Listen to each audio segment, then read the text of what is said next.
ingredients. We have strawberry smoothie Isoject by Evogen. I throw that in here with 300 milliliters of water. And then I do my oats, and those sink to the bottom generally by the end of the day. And then this is what it kind of looks like when you take it out. So this is supposed to sit overnight for 24 hours. I don't do 24 hours because I don't feel like it.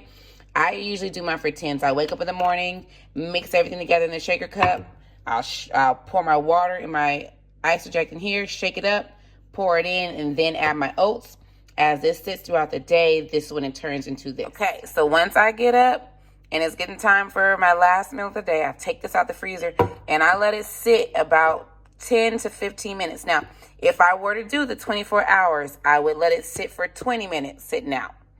And then I'll walk y'all through the next step. But here's all the ingredients so far, and I'll show you what to do next. Step 2, you turn on your creamy. Take your little container out, slap this in here, take the lid off.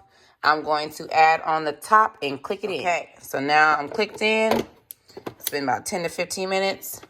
I'm setting her up here, locking her in, and I'm going to press light ice cream. The difference between this one for ice cream and light ice cream, this one has no fat in it, okay? I'm adding my almond butter after, so when it doesn't have fat in it, it's really considered a light ice cream, and so it blends it differently. I started out using regular ice cream. Didn't really love it as much as I like it now. So you're going to kick light ice cream first, and then she's off. Okay, so now I'm taking it off. It's an ice cream. This is what it looks like when you do the very first step. From this point, I'm going to add in about 2 tablespoons of water straight through the center, or a shot glass worth when you kind of think of it that way. So when I pour the water in there, it goes straight down through the middle. I'm going to put it back on the little spinner, locking this in, boom, moving the water out the way. When I put it on this time, I'm going to put it on sorbet, okay?